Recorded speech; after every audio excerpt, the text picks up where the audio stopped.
الحمد لله رب العالمين والصلاة والسلام على خاتم النبيين أما بعد فأعوذ بالله من الشيطان الرجيم بسم الله الرحمن الرحيم الصلاة والسلام عليك يا رسول الله وعلى آلك وأصحابك يا حبيب الله الصلاة والسلام عليك يا نبي الله وعلى آلك وأصحابك يا نور الله الحمد الكريم سلسلہ تفسیر صلاۃ الجنان میں ہم آج سورہ البقرہ کی آیت نمبر 158 اس کا ترجمہ کنز ایمان اور تفسیر صلاۃ الجنان سننے کے سیکھنے کے سمجھنے کے سعادت حاصل کریں گے انشاءاللہ الکریم۔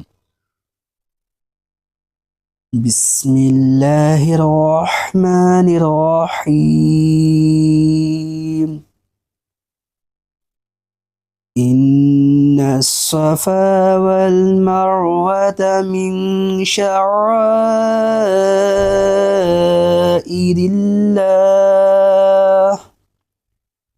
فمن حج البيت أو اعتمر فلا جناح عليه أن يطوف بهما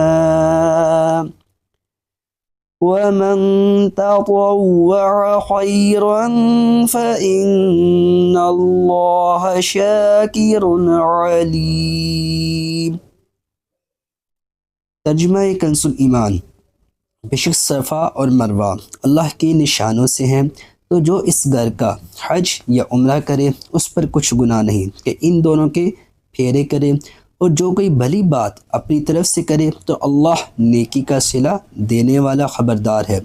تفسیر صلاۃ الجنان میں ہے ان الصفا والمروۃ من شعائر اللہ، بے شک صفا اور مروہ اللہ کی نشانیوں میں سے ہیں۔ صبر اور صابرین کے اجمالی بیان کے بعد اب صبر کا ایک مشہور اور عظیم واقعہ بیان کیا جا رہا ہے۔ اس کی تفصیل کچھ یوں ہے کہ صفا و مروہ مکہ پاک کے دو پہاڑ ہیں جو کعبہ معظمہ کے بالمقابل مشرق کی جانب واقع ہیں۔ حضرت حاجرہ رضی اللہ تعالی عنہ اور حضرت اسماعیل علیہ السلام نے ان دونوں پہاڑوں کے قریب اس مقام پر جہاں زمزم کا کنواں ہے حکم الہی سے سکونت اختیار فرمائی۔ اس وقت یہ مقام سنگلاخ بیابان تھا، نہ یہاں سبزہ تھا نہ پانی نہ خورد و نوش کا کوئی سامان۔ رضا الہی کے لیے ان مقبول بندوں نے صبر کیا۔ حضرت اسماعیل علیہ السلام بہت کم عمر تھے، انہیں پیاس لگی، اور جب پیاس کی شدت بہت زیادہ ہو گئی تو حضرت حاجرہ رضی اللہ تعالی عنہ بے تاب ہو کر کوہ صفا پر تشریف لے گئی۔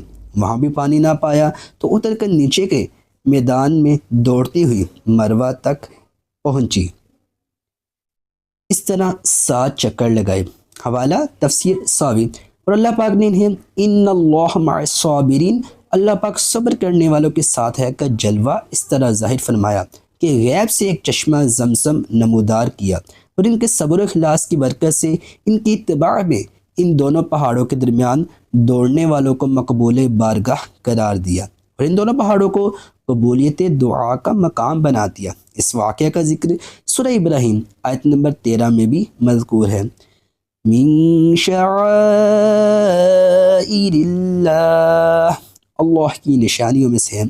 شعائر اللہ سے دین کی نشانیاں مراد ہے، خواہ وہ مکانات ہوں جیسے کعبہ، عرفات، مزدلفہ، تینوں جمرات یعنی جن پر رمی کی جاتی ہے، صفا، مروہ، مینا، مساجد، یا وہ شعائر زمانے ہوں جیسے رمضان، حرمت والے مہینے، عید الفطر و عید الاضحیٰ، یوم جمعہ، ایام تشریق، یا وہ شعائر کوئی دوسری علامات ہوں جیسے اذان، اقامت، نماز باجماعت، نماز جمعہ، نماز عیدین، ختنہ، یہ سب شعائر دین سے ہیں۔ حوالہ تفسیر بغوی۔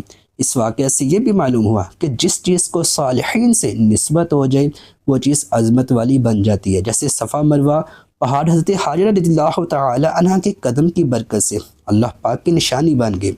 اور یہ بھی معلوم ہوا کہ معظم چیزوں کی تعظیم و توقیر دین میں داخل ہے، اس لیے صفا مروہ کی سعی حج میں شامل ہوئی۔ فلا جناح علیہ، تو اس پر کوئی حرج نہیں۔ اس آیت کا شان نزول یہ ہے کہ زمانہ جاہلیت میں صفا و مروہ پر 2 بت رکھے تھے۔ صفا پر جو بت تھا اس کا نام اصاف، اور جو بت مروہ پر تھا اس کا نام نائلہ تھا۔ کفار جب صفا و مروہ کے درمیان صحیح کرتے تو ان بتوں پر تعظیماً ہاتھ پھیرتے۔ زمانہ اسلام میں یہ بت تو توڑ دیے گئے، لیکن چونکہ کفار یہاں مشرکانہ فعل کرتے تھے اس لیے مسلمانوں کو صفا و مروہ کے درمیان صحیح کرنا گراں محسوس ہوتا تھا، کیونکہ اس میں کفار کے مشرکانہ فعل کے ساتھ کچھ مشابہت بنتی ہے۔ اس آیت میں ان کا اطمینان فرما دیا گیا۔ حوالہ تفسیر کبیر۔ کہ چونکہ تمہاری نیت خالص عبادت الہی کی ہے لہٰذا تمہیں مشابہت کا اندیشہ نہیں کرنا چاہیے۔ اور جس طرح خانہ کعبہ کے اندر زمانہ جاہلیت میں کفار نے بت رکھے تھے، اب عہد اسلام میں بت ہٹا دیے گئے اور کعبہ شریف کا طواف درست رہا اور وہ شعائر دین میں سے رہا۔ اسی طرح کفار کی بت پرستی سے صفا و مروہ کے شعائر دین ہونے میں کچھ فرق نہیں آیا۔ یہاں ایک مسئلہ ذہن نشین رکھے کہ حج میں سعی یعنی صفا و مروہ کے 7 چکر واجب ہیں، اس کے ترک کرنے سے دم دینا یعنی قربانی واجب ہوتی ہے۔ اس کے بارے میں تفصیل احکام کے لیے بہار شریعت حصہ 6 کا مطالعہ فرمائیں۔ صلو علی الحبیب صلی اللہ علیہ محمد صلی اللہ علیہ وآلہ وسلم۔